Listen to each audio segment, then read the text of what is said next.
जीवमजीवं दवं जीर्णवरवसहेण जीर्णडे दिठं देविन्दविन्दवन्दं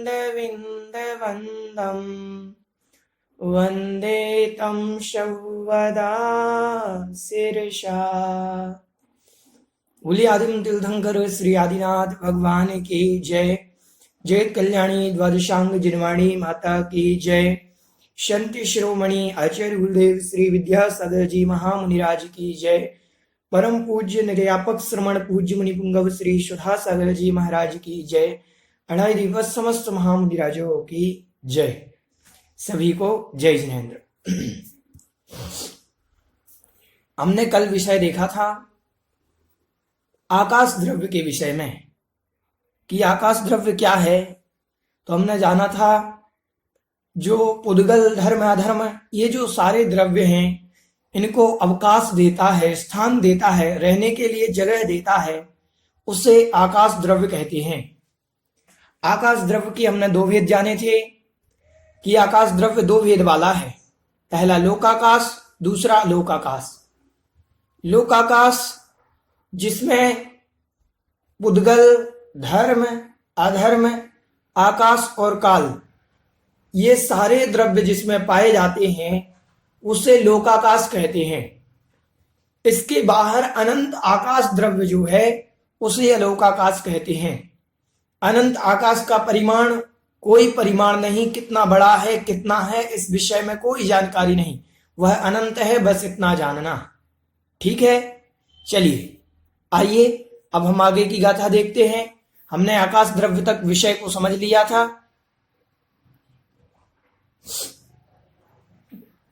आगे क्या कह रहे हैं?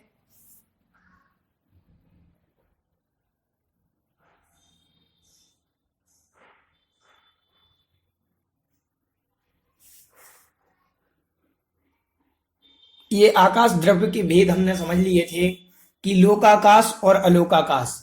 आइए अब आज हम समझते हैं काल द्रव्य का स्वरूप।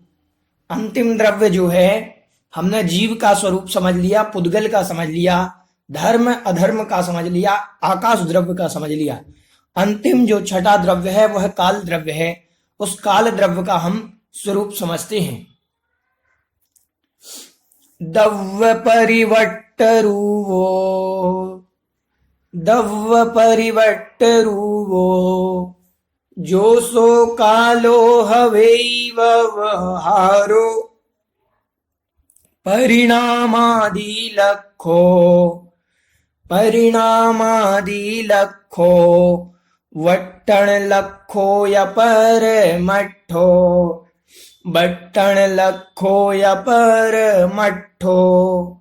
देखें, दव्य परिवट्ट रूवो, जो सो कालो हवेई व्यवहारो, परिणामादि लखो, परिणामादि लखो, वट्टण लखो या परमठो। ठीक है, दव्य परिवट्ट रूपो, जो सो कालो हवेई व्यवहारो, परिणामादि लखो, वट्टण लखो या परमठो। ठीक है, चलिए आइए जो भी इस गाथा का उच्चारण करना चाहते हो हैंड रेस करेंगे। जी आशा जी आपको अनम्यूट किया है। जी आशा जी।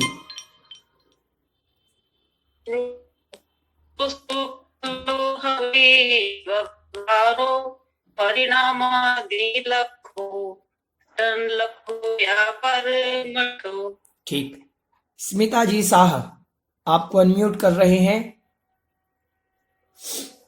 हाँ जी हाँ जी।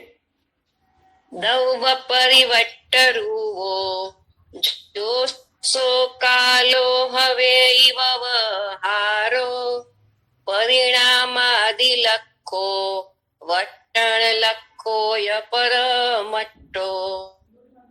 चलिए, और जी निधि जी आपको अनम्यूट कर रहे हैं।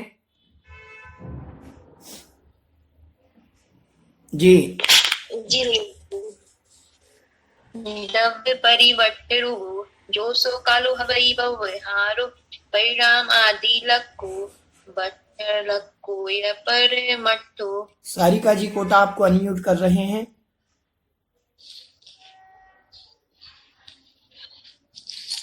दव परिवट्ठ रूपो जो सो कालो हवे व्यवहारो परिणामादि लखो वट्ठण लखो य पर मट्ठो।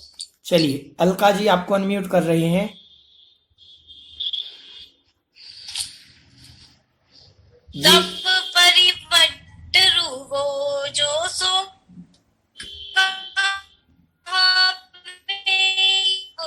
हारो परिणामादि लखो वट्टण लखो या पर मट्ठो। चलिए ठीक है, गाथा का उच्चारण हुआ। आइए अब हम गाथा के अर्थ को समझते हैं।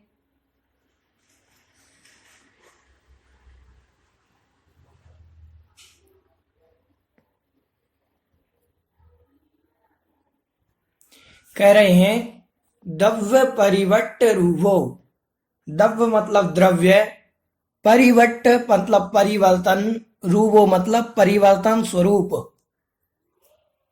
द्रव्य के परिवर्तन स्वरूप, जो मतलब जो द्रव्य के परिवर्तन स्वरूप, सो मतलब वह, कालो मतलब काल, हवेई मतलब है, व्यवहारो मतलब व्यवहार नए से। कौन से द्रव्य के परिवर्तन स्वरूप? तो अन्य द्रव्य जो कहे गए हैं, जो जीव द्रव्य पुद्गल धर्म अधर, इनके परिवर्तन में जो कारण है, वह परिवर्तन वाला जो परिवर्तन कारण स्वरूप व्यवहार काल कैसा? परिणाम आदि लखो, परिणाम लक्षण वाला है। परिणाम लक्षण वाला मतलब जो परिवर्तन कराने वाला है, द्रव्यों के परिवर्तन में कारण है, और परिणाम दिलाने मतलब परिणाम दिलाने वाला है, अर्थात परिवर्तन कराने वाला है। उसको व्यवहार मतलब व्यवहार नय से, कालो मतलब कालो व्यवहार काल जानो, हवेई मतलब है व्यवहारो कालो व्यवहार काल है। वह कैसा है? वह व्यवहार काल है। देखो, जो द्रव्य के परिवर्तन में कारण है तथा परिणाम आदि लखो, परिणाम आदि लक्षण वाला है। जो परिणाम आदि लक्षण वाला है और द्रव्य के परिवर्तन में कारण है, वह उसे व्यवहार काल जानो। आगे कह रही हैं वट्टण लखो या परमट्ठो। वट्टण लखो मतलब वर्तना ही जिसका लक्षण है। वट्टण मतलब वर्तना, लखो मतलब लक्षण है, या मतलब जो वर्तना लक्षण वाला है वह परमट्ठो अर्थात उसे परमार्थ जानो। परमार्थ अर्थात निश्चय काल, उसे निश्चय काल जानो। समझ में आ रहा है? जो द्रव्य के परिवर्तन में कारण है और परिणाम आदि लक्षण वाला है, वह तो व्यवहार काल है। और निश्चय काल कौन है? वर्तना ही जिसका लक्षण है उसे निश्चय काल कहते हैं। समझ में आया? एक बार और देखें। द्रव्य परिवट्ट रूपो, द्रव्य के परिवर्तन स्वरूप, द्रव्य का जो परिवर्तन कराने वाला है, द्रव्य में परिवर्तन में कारण है। जो मतलब सो मतलब वह, कालो मतलब काल है। कौन सा? व्यवहारो व्यवहार काल है। और कैसा है वह व्यवहार काल? परिणाम आदि लखो, परिणाम आदि लक्षण वाला है। ठीक है, परिणाम आदि लक्षण वाला है। और कह रहे वट्टण लखो या परमट्ठो, वर्तना ही जिसका लक्षण है उसे परमट्ठो या परमार्थ जानो मतलब निश्चय काल जानो। ठीक है, चलिए आइए हम इस गाथा का भावार्थ देखते हैं, फिर इसको विशेष समझेंगे। काल द्रव्य प्रत्येक पदार्थ में होने वाले परिवर्तन का हेतु है। काल द्रव्य जो है प्रत्येक पदार्थों में होने वाले परिवर्तन का कारण है। हमारे प्रत्येक पदार्थ जो हम देख रहे हैं, जिनमें भी परिवर्तन दिख रहा है, उनका रंग बदलना, उनकी कोई नई चीज है उसका पुरानी होना, ये सब जो उसमें काल द्रव्य ही कारण है। आगे कह रहे हैं यही वह द्रव्य है जिसके निमित्त से समस्त द्रव्य अपनी पुरानी पर्याय अवस्था को छोड़कर प्रति क्षण नया रूप धारण करते हैं। यह भी आकाश की तरह अमूर्त और निष्क्रिय है। यह आकाश द्रव्य की तरह अमूर्तक है और निष्क्रिय है, किंतु उसकी तरह सब और व्यापक ना होकर लोकाकाश में ही व्याप्त है। काल द्रव्य अनंत व्यापी नहीं है, जितना लोकाकाश है उतने में ही व्याप्त है, मतलब फैला हुआ है। काल द्रव्य दो प्रकार का है, एक निश्चय काल और व्यवहार काल। प्रति समय होने वाले परिवर्तन में सहायकारी होना, सहकारी होना, प्रति समय जो परिवर्तन हो रहा है द्रव्यों में, उसमें जो सहायक है अर्थात वर्तना लक्षण वाला है, वह निश्चय काल द्रव्य है। प्रति समय जो परिवर्तन हो रहा है द्रव्यों में, उसको कहते हैं वर्तना लक्षण। वर्तना मतलब प्रति समय परिवर्तन होना, वह निश्चय काल कहलाता है। आगे कह रहे हैं जैसे मकान, वस्त्र आदि में प्रति समय परिवर्तन होना, मकान में, वस्त्र में, इनमें प्रति समय परिवर्तन हो रहा है, लेकिन हमें नजर नहीं आ रहा है, उसको कहते हैं निश्चय काल। निश्चय काल द्रव्य को हम पकड़ नहीं सकते, इसको हम पकड़ नहीं सकते हैं, ये पकड़ में नहीं आता है, लेकिन प्रति समय जो द्रव्यों में परिवर्तन होता है उसको निश्चय काल कहते हैं। आगे कह रहे हैं इसके जिन समय घड़ी दिन रात आदि, जिन समय घड़ी दिन रात आदि कार्यों का व्यवहार होता है, क्या लिख रहे हैं यहां, इसके जिन समय, यहां पर थोड़ा सा हिंदी में मिस्टेक लिखी हुई है, वो देखते हैं अपन। तो यहां कह रहे हैं जिस समय घड़ी दिन रात आदि कालों का व्यवहार होता है वह व्यवहार काल है। यहां ये समझें कि जहां जिस काल के माध्यम से दिन रात घड़ी समय काल का जो व्यवहार कर रहे हैं कि अभी दिन हो गया, अभी रात हो गई, अभी सुबह है, अभी शाम हो गई, अभी 12 बज गए, अभी 11 बज गए, ये जो व्यवहार हो रहा है इसका नाम व्यवहार काल द्रव्य है। परिणाम, क्रिया, परत्व, अपरत्व, ये सभी व्यवहार काल के लक्षण हैं। परिणाम, क्रिया, परत्व और अपरत्व ये व्यवहार काल के लक्षण हैं। अब इनकी परिभाषा दे रहे हैं कि परिणाम क्या है, क्रिया क्या है, परत्व क्या है, अपरत्व क्या है। तो कह रहे हैं समस्त स्थिर द्रव्यों में स्थूल परिवर्तन को परिणाम कहते हैं। समस्त स्थिर द्रव्य में, कोई स्थिर द्रव्य है, रुका हुआ द्रव्य है, और उसमें कोई बड़ा सा परिवर्तन हो जाए तो उसे कहते हैं परिणाम। वस्तु के एक स्थान से दूसरे स्थान पहुंचने को क्रिया कहते हैं।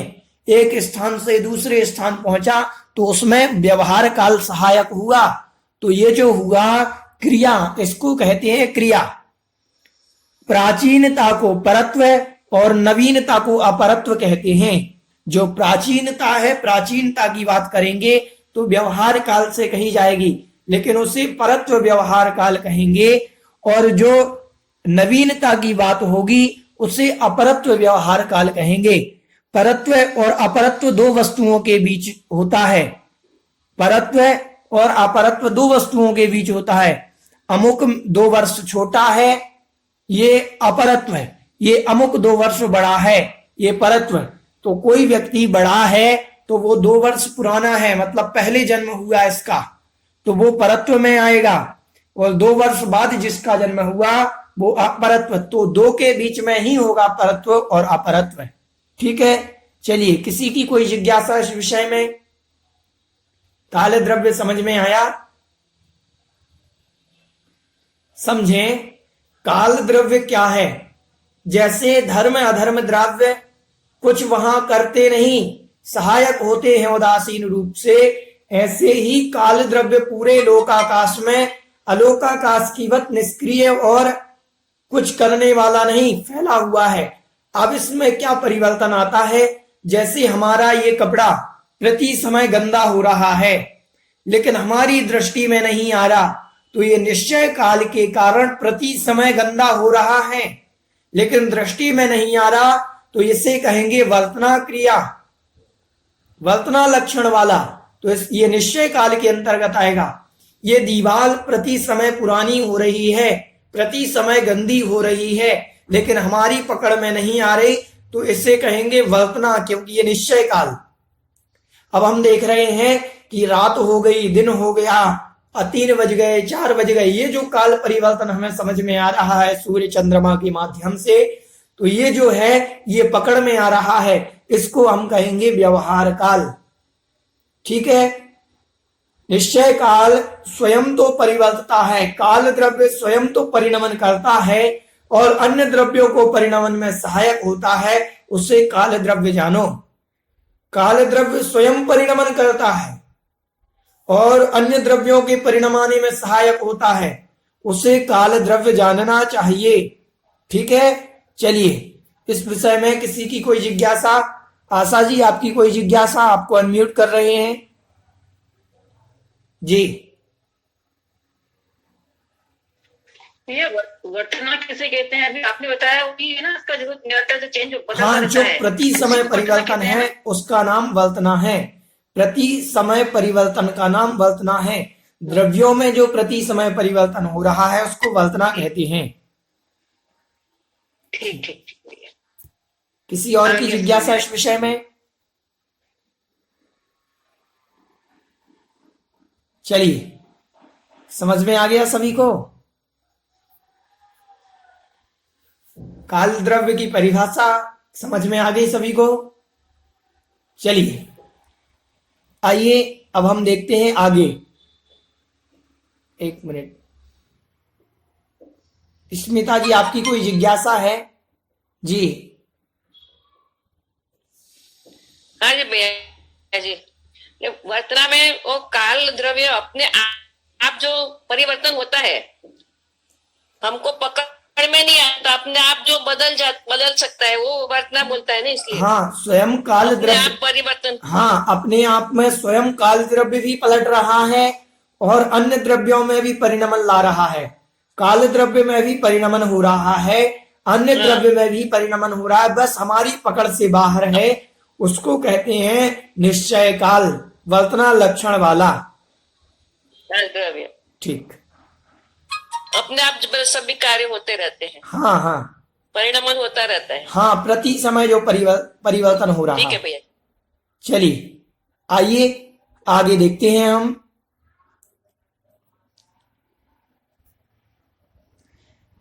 आगे कह रहे हैं काल द्रव्य के प्रदेश कितने हैं?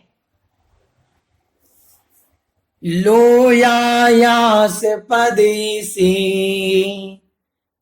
इक्के जेठिया हुए किक्का।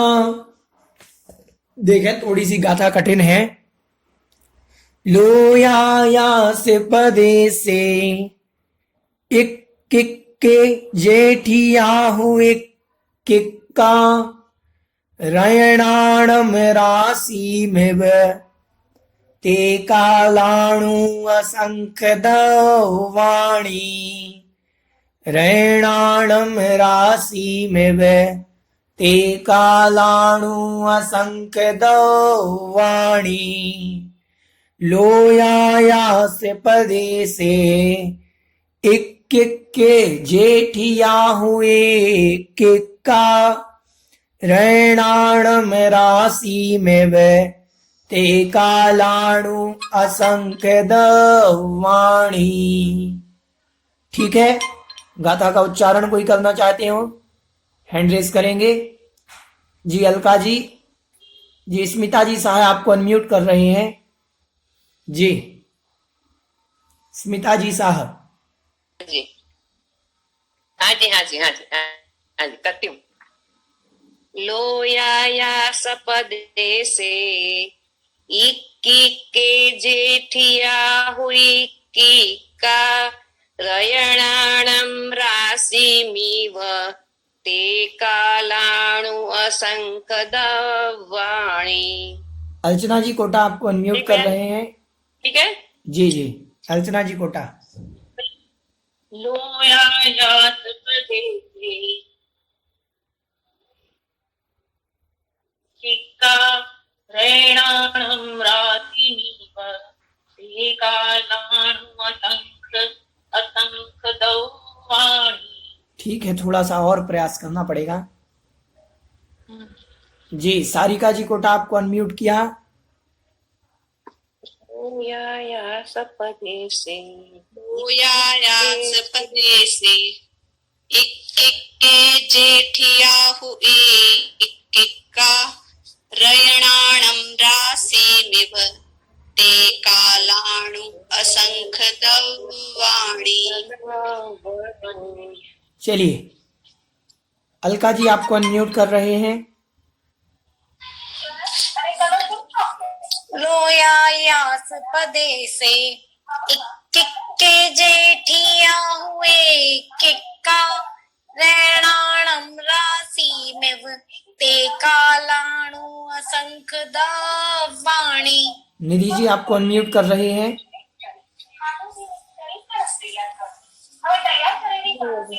लोयायास प्रदेशे इक इक्के जेठियाहु इक्किक्का रयणाणं राशिमिव ते कालाणु असंख्यदौवाणि। चलिए, आइए अब हम गाथा काल से देखते हैं।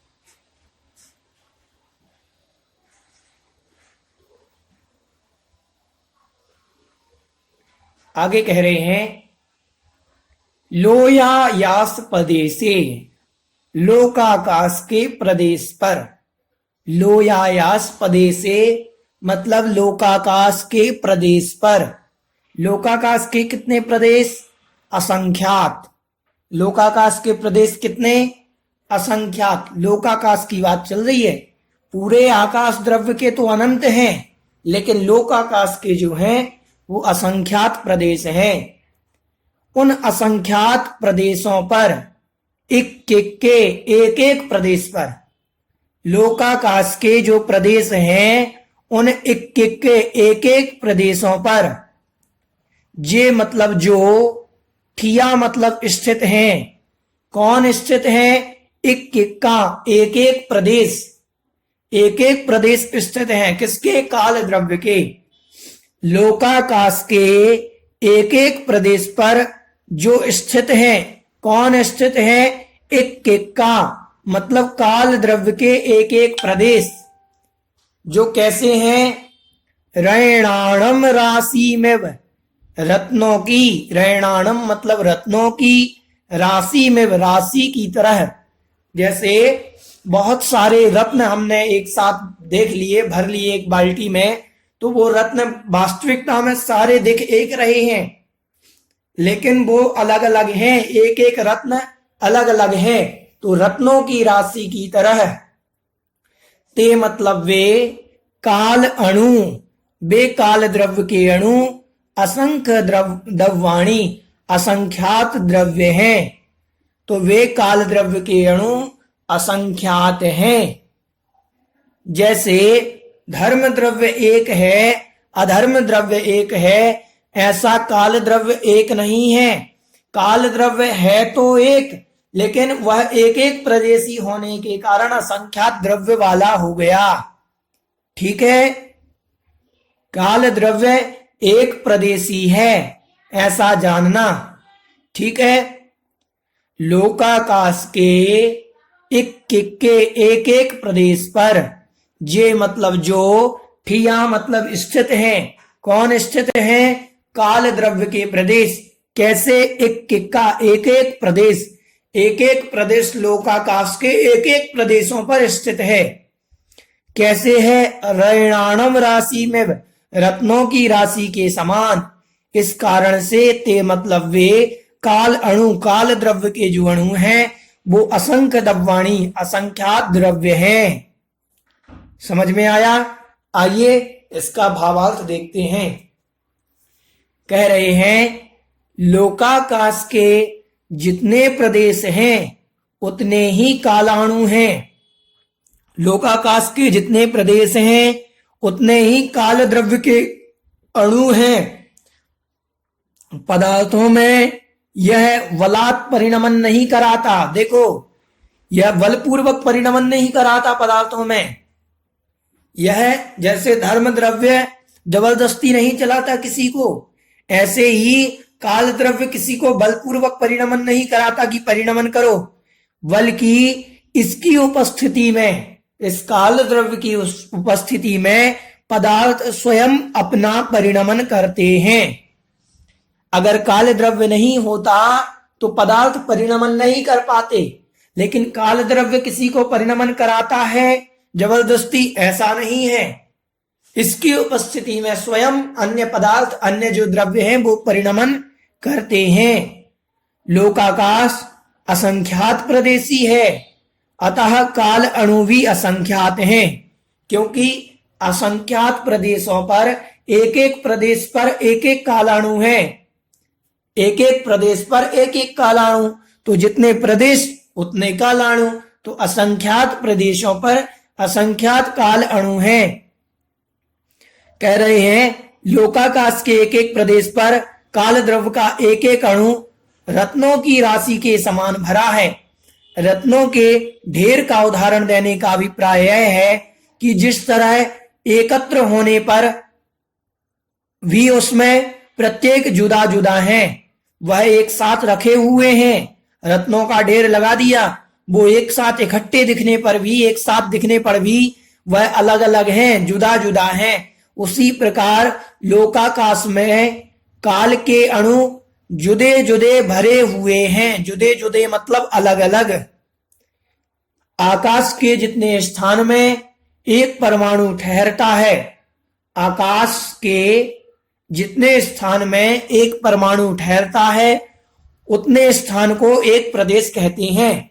प्रदेश की परिभाषा बतला रहे हैं कि एक प्रदेश किसे कहते हैं, तो आकाश द्रव्य के जितने स्थान को एक अणु घेरता है, एक परमाणु ठहरता है या घेरता है, उतने स्थान को एक प्रदेश कहते हैं। चलिए, किसी की कोई जिज्ञासा इस विषय में? ये हैंड रेस पहले से हैं।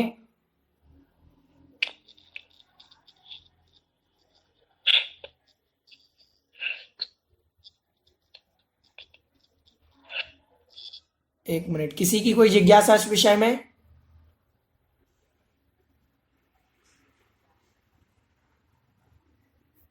किसी की कोई जिज्ञासा तो नहीं? चलिए, समझ में आ गया। काल द्रव्य जो है, यह काल द्रव्य यह असंख्यात प्रदेशी है, असंख्यात अणु वाला है, असंख्यात काल अणु है। काल द्रव्य तो एक प्रदेशी है। अगर पूछा जाएगा कि काल द्रव्य कितने प्रदेशी है, तो इसका उत्तर यह होगा कि काल द्रव्य एक प्रदेशी है। ठीक है, चलिए, किसी की जिज्ञासा? आशा जी आपको अनम्यूट कर रहे हैं जी। आशा जी आपको अनम्यूट किया।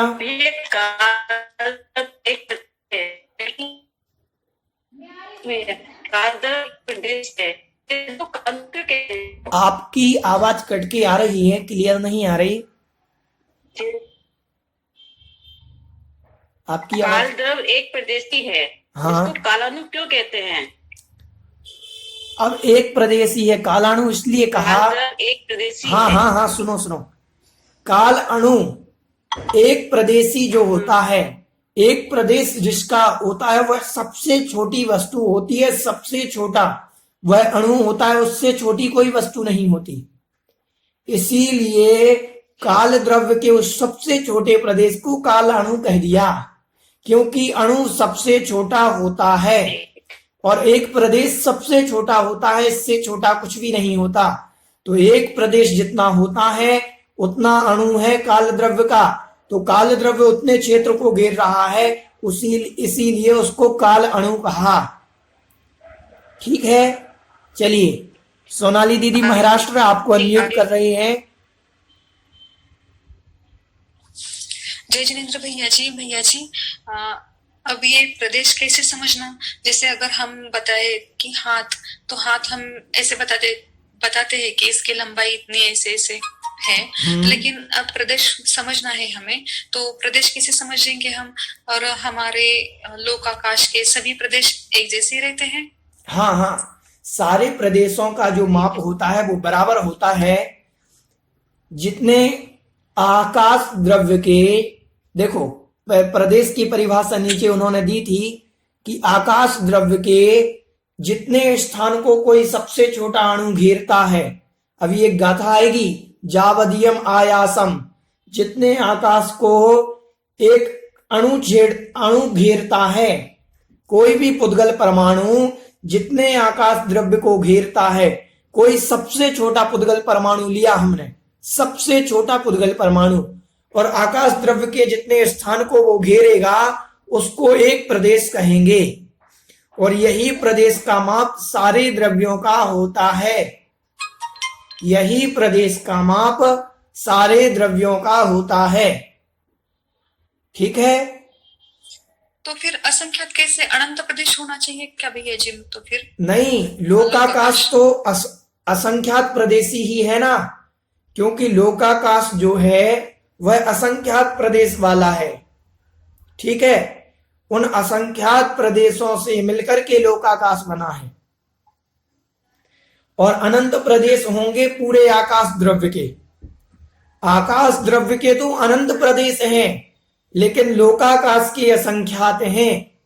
उन असंख्यात प्रदेशों में उतना ही माप धर्म द्रव्य के प्रदेशों का, धर्म द्रव्य भी असंख्यात प्रदेशी, अधर्म द्रव्य भी असंख्यात प्रदेशी, काल द्रव्य के, काल द्रव्य है तो एक प्रदेशी, लेकिन एक एक प्रदेश पर स्थित होने के कारण धर्म द्रव्य के एक एक प्रदेश को, आकाश द्रव्य के एक एक प्रदेश पर स्थित होने के कारण वह असंख्यात अणु वाला, मतलब असंख्यात हो गए। असंख्यात काल द्रव्य के अणु हैं, तो काल द्रव्य कितने हैं? तो असंख्यात हैं, और वास्तविकता में वह काल द्रव्य अणु ही है। यहां पर एक प्रश्न आया है कि अणु और परमाणु में क्या अंतर है? ये अणु और परमाणु में विज्ञान अंतर मानता है। हमारे यहाँ अणु या परमाणु दोनों एक ही है, इसमें कोई अंतर नहीं। अणु कहो या परमाणु कहो, दोनों का नाम एक ही है, उसको अणु कह दें या परमाणु कह दें, बराबर ही है। ठीक है, समझ में आया? हाँ भैया जी। चलिए, किसी की और जिज्ञासा इस विषय में?